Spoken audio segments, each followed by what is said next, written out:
These were the scenes across South Africa at the end of March 2020 as the government announced an imminent lockdown following the first cases of coronavirus in the country. People jammed supermarkets not knowing how long their lives would be put on hold. It has now been a turbulent 2 years for South Africa with well in excess of 3.5 million cases of the coronavirus and more than 97,000 deaths. Our country who has tested positive to coronavirus. These were the scenes across South Africa at the end of March 2020 as the government announced an imminent lockdown following the first cases of coronavirus in the country.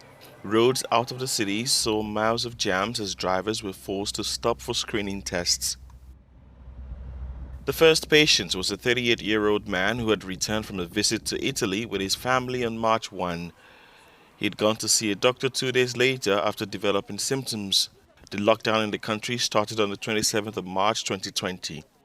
It was soon described as one of the toughest in the world. I think in the beginning, South Africa did really well at a lot of things, but unfortunately, as it turned out, it was just bad luck that the things it did well, it didn't really help a huge amount. The lockdowns imposed tremendous hardship on the population. 5 weeks after lockdown began, thousands of people queued for food handouts. And frontline health workers and care staff were also concerned about their risk of infection. There's a lot of staff anxiety in the beginning because of the fear of catching COVID, the fear of getting ill in the line of duty, so to speak, and again, not made better by the unknowns, and many people, wondering how they can protect themselves and who's going to get sick and etc. On the 24th of June 2020, South Africa started a vaccine trial, the first to take place in Africa. We used to get most of our PPE from Europe, and Europe had just been hit with COVID just before us. So all their PPE was in Europe, and they were using it themselves, and we struggled to get. And that added to the anxiety because, we were very much touch and go as to whether we'd have, say, enough masks for our healthcare workers. And it's difficult because I think you have every expectation to say that if we give appropriate PPE to healthcare workers, they must work and they must do their job because that's what we all signed up for. It's different, though, if you don't have PPE. That's asking a lot of people to walk into a room where they can easily get infected.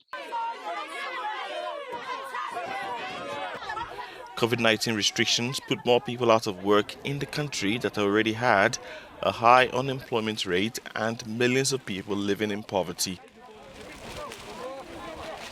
Then, residents in townships in Johannesburg were urged to make the most of the free COVID-19 testing in mobile tents provided by local municipal governments.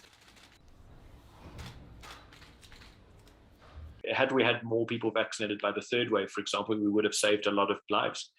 So many people who, it's a very tragic thing to be staring at someone who's struggling for breath on a ventilator when knowing that the vaccine actually was available to them and for whatever reason, they didn't get it. It may not be their fault. Maybe they just the access wasn't good enough, or maybe they had doubts that weren't delayed or for whatever reason, but they could have had it in theory. It's available in the country. And we were seeing people coming in and dying who didn't need to die. Officials also handed out pamphlets to raise awareness of the disease. If you see Omicron now spreading through the world, every country gets the same picture of their waves. You really just can't slow it down. And that's because it's so much more infectious than the beginning waves, which the previous virus. According to the latest government figures, less than half of the population, that is 47%, is vaccinated against COVID-19.